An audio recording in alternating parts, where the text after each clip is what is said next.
세상 속의 제자도 구독자 여러분, 좋은 아침입니다. 네, 오늘 하루도 하나님의 은혜 안에서 활기차게 시작하시길 바랍니다. 안녕하세요. 네, 반갑습니다. 오늘은 여러분과 함께 헨리 블랙커비 목사님의 그 묵상집이죠. 하나님을 경험하는 삶 365. 여기서 아주 중요한 메시지를 좀 나눠볼까 합니다. 그 묵상집이요. 네네. 네, 바로 하나님을 제한하지 말라는 그런 주제예요. 정말 중요한 주제네요. 오늘 우리가 주목할 말씀이 예레미야 33장 3절인데요. 네. 너는 내게 부르짖으라. 내가 내게 응답하겠고 네가 알지 못하는 크고 은밀한 일을 내게 보이리라. 이 약속 정말 가신 뛰지 않나요? 그렇죠.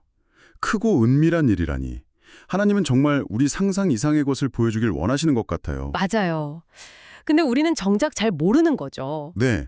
사실 우리 일상에서 보면 전능하신 하나님의 그 가능성을 우리 생각의 틀 안에 가두는 경우가 저도 모르게 많더라고요. 그렇죠. 네, 우리도 모르게. 그래서 오늘 이 묵상집 내용을 보면서 우리가 어떻게 자신도 모르게 하나님의 역사를 좀 제약하고 있는지, 그리고 그 한계를 어떻게 넘어설 수 있을지 좀 깊이 이야기 나눠보는 시간을 갖겠습니다. 네, 아주 기대됩니다. 자, 이 흥미로운 주제 속으로 한번 들어가 볼까요? 이 묵상집에서 딱 짚는 것 중 하나가요. 우리가 종종 하나님께서 우리를 통해 이루고자 하시는 그 위대한 계획보다 훨씬 작은 것에 만족하고 그냥 머무른다는 거예요. 안주하는 거요? 네. 여러분 스스로 한번 이렇게 돌아보시면 어떨까요? 혹시 이 정도면 됐지, 내 능력은 여기까지야 하면서 나도 모르게 하나님의 가능성을 딱 선 긋고 있진 않은지. 예레미야 말씀처럼 하나님은 우리에게 크고 은밀한 일, 정말 놀라운 일을 보여주고 싶어 하시는데 말이죠. 여기서 이제 아주 중요한 포인트가 나오는 것 같아요. 우리가 하나님에 대해 정말 무엇을 믿고 있는지는 사실 입으로 고백하는 것보다는 실제 삶의 행동으로 증명된다는 거죠. 행동이요? 네. 하나님의 어떤 부르심이나 기회가 왔을 때 우리가 거기에 어떻게 반응하는지를 보면 이 사람이 정말 그분의 능력을 믿는구나. 아니면 그냥 머리로만 아는구나. 이게 드러난다는 거예요. 그렇군요. 믿습니다. 이렇게 말은 하면서도 정작 하나님의 어떤 큰 그림 앞에서는 설마 나를 통해서? 아니 이건 좀 불가능한데? 이렇게 생각하면서 머뭇거린다면 바로 그 지점에서 우리가 하나님을 제한하고 있는 셈이죠. 그 간극이 문제네요, 정말. 믿는다고 말은 하는데 행동은 못 따라가는. 맞아요. 바로 그 부분이죠. 이 묵상집이 바로 이 점을 설명하려고 그 모세의 이야기를 예로 들더라고요. 모세 이야기. 네. 하나님께서 이스라엘 백성을 그 애굽의 노예 생활에서 해방시키는 진짜 인류 역사를 바꿀 만한 출애굽이라는 엄청난 계획을 모세에게 딱 보여주시면서 너를 쓰겠다 하셨을 때 말이죠. 그렇죠. 그때 모세 반응이 출애굽기 4장 보면 아시잖아요. 저는 본래 말을 잘 못합니다. 라거나 심지어 주님, 제발 보낼 만한 다른 사람을 보내십시오. 하면서 자기 약점, 두려움 이런 걸 내세우면서 주저하잖아요. 맞아요. 엄청 망설였죠. 아마 하나님의 전능하신 능력 자체야 믿었겠죠. 그런데 그 능력이 자기라는 이 연약한 통로를 통해서 나타날 수 있다. 이 사실은 믿기 좀 어려웠던 것 같아요. 거예요. 그랬겠죠. 물론 하나님은 결국 그를 설득하시고 위대한 지도자로 사용하셨지만 모세의 그 처음 반응이 오늘 우리에게 던지는 질문이 참 중요해요. 어떤 질문일까요? 바로 나 역시 나의 어떤 부족함, 과거의 실패 경험 아니면 지금의 어려운 상황 때문에 하나님께서 나를 통해 하실 수 있는 일의 크기나 범위를 스스로 막 축소하고 있지는 않은가 하는 거죠. 하나님의 무한한 능력은 인정해요. 근데 그 능력이 바로 나를 통해서 역사할 수 있다는 그 믿음으로 나아가지 못하는 경향?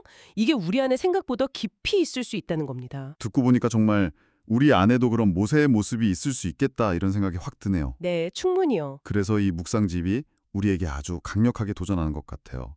혹시 최근에 여러분 마음속에요, 하나님께서 지금까지 내가 경험했던 것과는 비교할 수 없는 어떤 훨씬 더 큰 일, 훨씬 더 많은 일을 여러분의 삶을 통해 이루기 원하신다는 그런 막연한 느낌이나 감동 혹시 없으셨나요? 그게 꼭 세상적인 성공이나 아주 거창한 사역이 아닐 수도 있잖아요. 관계의 회복일 수도 있고 어떤 새로운 섬김의 시작일 수도 있고. 그렇죠. 작은 것일 수도 있죠. 네. 중요한 건 이전과는 다른 차원의 부르심이라는 그런 느낌. 만약 그런 마음이 있다면 그게 구체적으로 뭔지 하나님께 좀 보여달라고 간절히 구하고, 그리고 그분의 인도하심에 믿음과 순종으로 반응할 준비를 하라. 이렇게 묵상집은 권면하더라고요. 네, 그 준비라는 말이 참 중요하네요.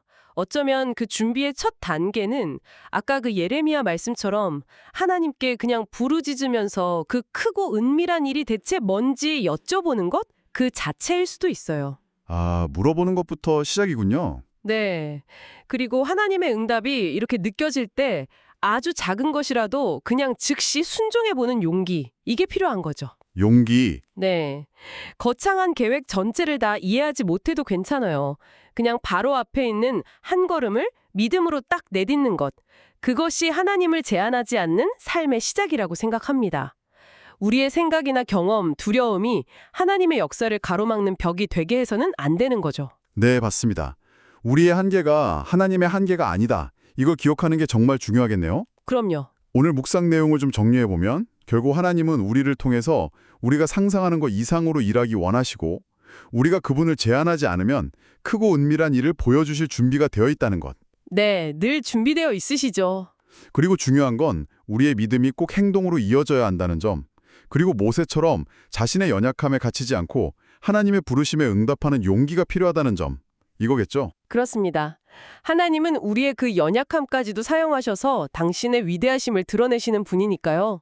정말 중요한 건 우리의 시선이 내 부족함이 아니라 하나님의 무한한 능력과 그 신실하심에 딱 고정되는 것. 이게 중요합니다. 아, 정말 그렇네요.